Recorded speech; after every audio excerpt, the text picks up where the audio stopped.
it's happening. So It's happening. We're going. We're here. Good morning, everybody. If you are indeed watching in the morning live with us, it's Taco Tuesday, my favorite day. Now for another reason. So welcome. I'm Brandon Glass. I'm trainer, coach, physical therapist assistant. This is Nick, and he's awesome. He's a nutritionist, a personal trainer, restorative movement specialist, right? Did I get that right? Yeah, very similar to PTA. Yeah, ooh, easy. I'm sensitive about that. I went to school for a long time for that. Well, this was all right. Good morning. Yeah, let's get into this. So what are we talking about today, Nick? We were talking about intermittent fasting and kind of why. Well, obviously why we like it, right? And why it doesn't need to be such a scary thing, because I know a lot of people are put off by the idea of it. And I was too for a long time, and I was like, no. And then I learned about it, and it's super powerful. It's super powerful. Yeah, I don't know about you. I do know about you actually, but we're both super skeptical of any trend that pops up, and I'm not prepared to get behind anything until, me. I'm like all about the research. Exhaustive scientific research needs to be done, and that's my whole thing. So I've been paying attention to this for a really long time. It can get super heady, right, if you get deep into the science of it. So I wanted to kind of simplify some things. But yeah, people kind of freak out, right, about intermittent fasting. They hear the word fasting and they're like, "Am I going to starve?" Gandhi. They think Gandhi. Yeah, I'm starving for a month. I'm not going to do that. I'm going to die. So I wanted to kind of dispel, some of that, hopefully, and kind of give people a chance to get some real information about it. So that's number one for me, like the difference between fasting and starving. Yes, big difference. Big difference. This is definitely not about starving. It took me a while to get behind this, and now that it's been around for a while and there's a lot of research, I actually think it's huge. I've been doing this myself for quite a long time. And that's probably my favorite thing about it, is that it's simple. It makes my life simple. It's easy, right? So simple, really easy to manage, and very effective.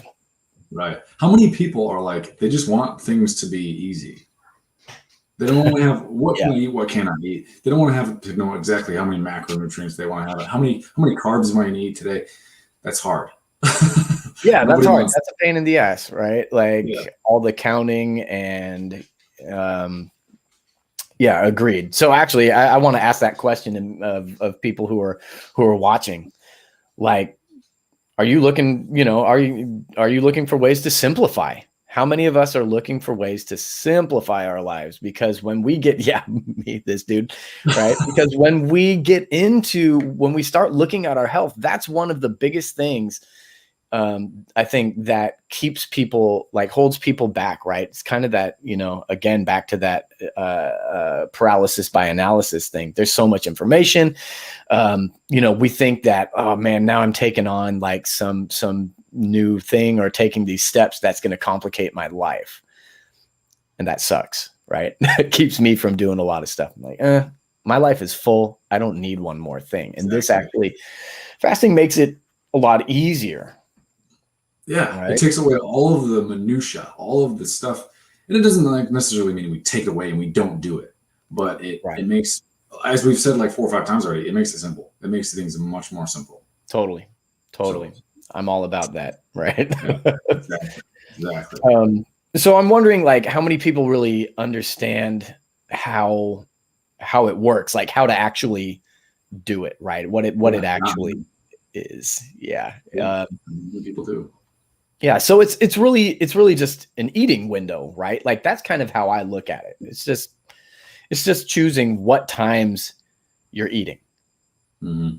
And for everybody who's watching and being part of this group, you've probably seen a lot of this already. I mean, I would guess a lot of the people we're working with, they post it because we want to see it. My eating window, this is the time I shut down. Perfect. That's great. that's how it works. That's a big part of it, is just knowing when to do it and when to not do it. Yeah. Yeah. Right. And that, again, like I do much better, like for myself with making decisions around food. I do a lot better with like hard fast. Like I do this or I don't do this, period. Right. The gray areas are where things really get tough. So that's another thing that I really like about this. So yeah, it's about an eating window, and there are, a few different options. Like I do like a 16 and 8, right? I don't eat for 16 hours, and I just have an 8-hour window during my day, during which I eat. Some people close that down even smaller. You seen that the Instagram guy who does 23 hours off in 1 hour, and he gets all of his calories in 1 hour. It's just like a mound of food. He's famous because of that. Yeah. It's ridiculous. Yeah. Oh God, that's right. It's what does he call it? He calls it like the snake diet or something. I don't know. He's been like absolutely trashed by the science community and the health and wellness community. Yeah, that's crazy. There are like I've heard of some doctor recommended 5-hour windows. It's kind of extreme to me. Anytime anyone's going below the 8-hour window, regularly from day to day, I really do think you need to have a discussion with your doctor about that. So I don't recommend that. On the other hand, without other complicating, health factors or issues, the other thing people do is like a weekly 24-hour fast, which sounds like a nightmare to a lot of us. Right? Yeah. Yeah. And I've done this. I do this fairly regularly, just a once a week thing. Tends to, there's some research about that working a little bit better for women who are closer to menopause and things like that, hormonal issues that surround that. So there is basically what we're getting at here is there is specificity. You don't want to just jump on one. You want to find the one that's best for you. Right. Yeah. Right. But think about what that does. So, the other thing is, right, how does it work? Like, why are we even doing it? Yeah, definitely. So, do you care if I jump in right here? Yeah, go for it. Please. I'm gonna bring you back in. Actually, I don't know if you're aware, but I'm gonna bring you back in. So, right, go for it. Let's do it. So basically, it moves your body into ketosis without starving it. It does it in a healthy way. Right. And ketosis is a big buzzword right now, right?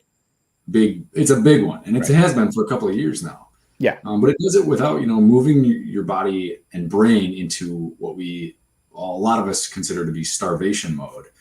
Without cutting out all the other pieces of the like the nutrients and micronutrients that the body needs.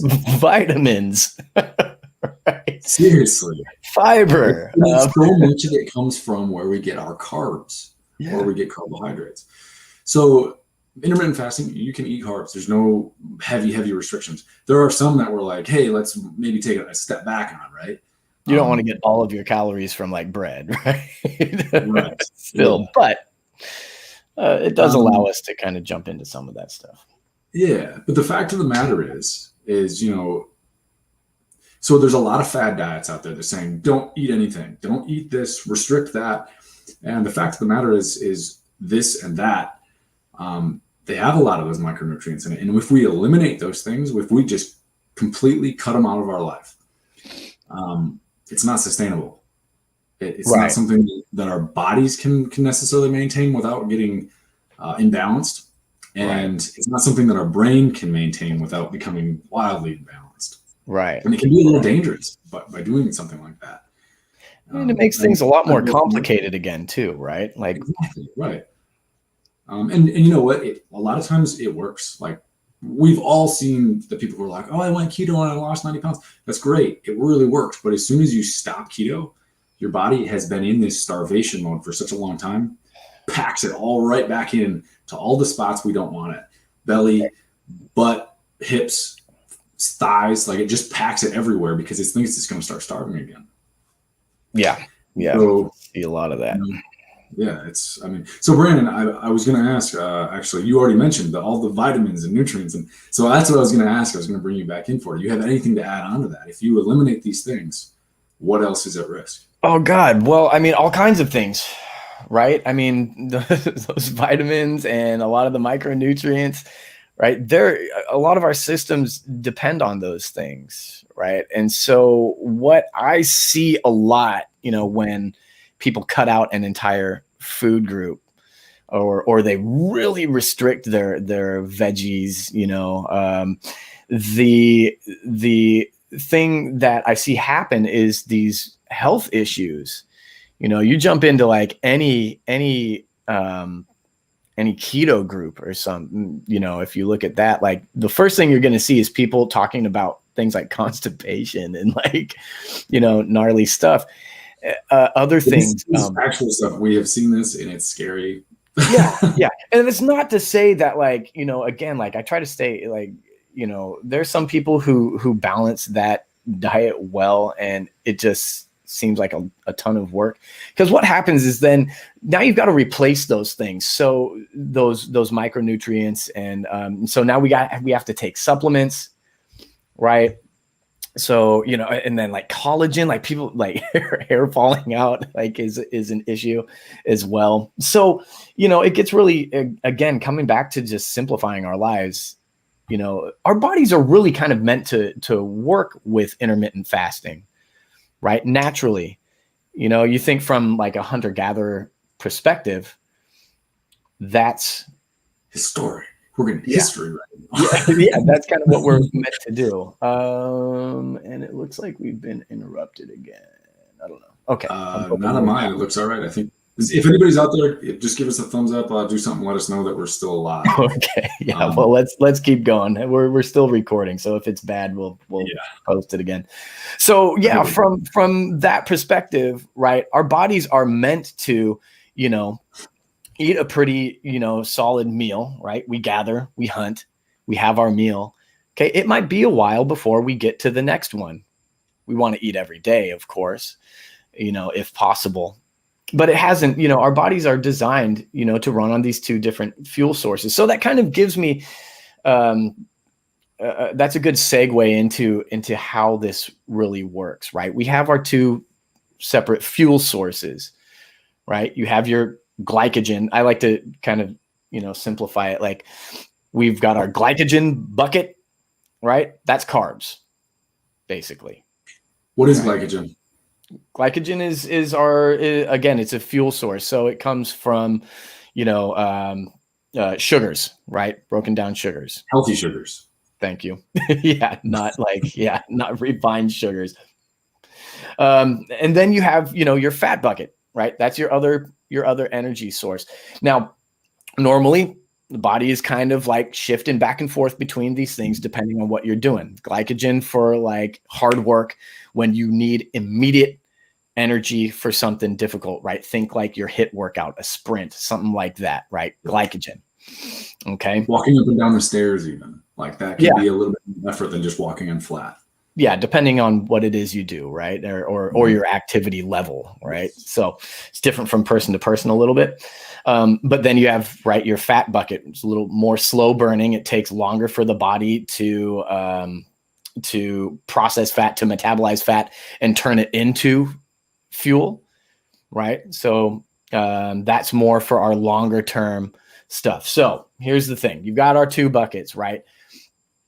Too much glycogen in that bucket, right? Too much carbs. And this is what people worry about. It gets stored as fat, right? It gets turned over. We're going to store it for fat later because our body can only hold on to so much glycogen and store it. So then it starts converting it into fat.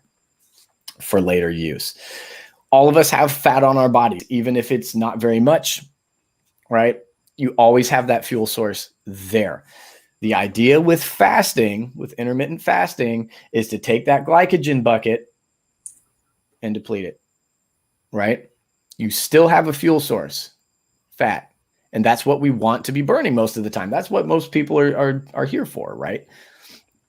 So now your body is just burning fat for its fuel source, whatever it may be, right? It might just be, you know, your basal metabolic stuff, just keeping your organs alive, just, you know, breathing, walking around. That store, the big stores that we don't necessarily want to have to be big storage. Right. So we start depleting that storage. So that's really kind of the basics about how this works, right? I'm gonna tack onto some of that because I think you get a little sciencey there, which is good. But even so, I'm gonna tack on another piece of it because I know this is an important part of it. It's insulin sensitivity. Yes. So huge. Or the lack of it, which is insulin resistance. So it's a really basic problem. Yeah, and it's really it's rampant in our life. Insulin resistance. It's everywhere, and most people.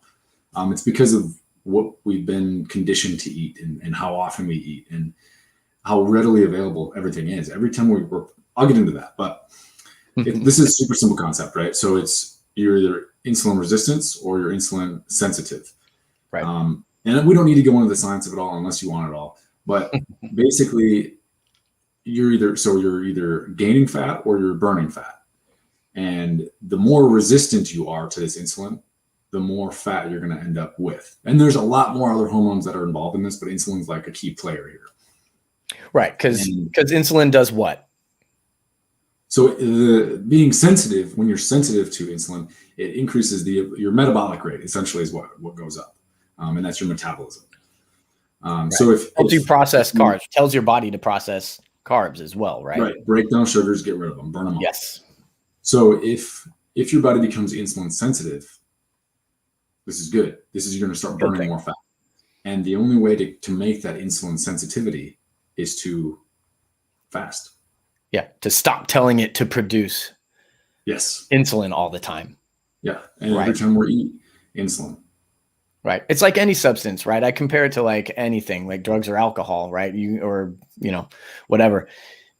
Your body grows accustomed to that, right? It requires more and more of it to do its job.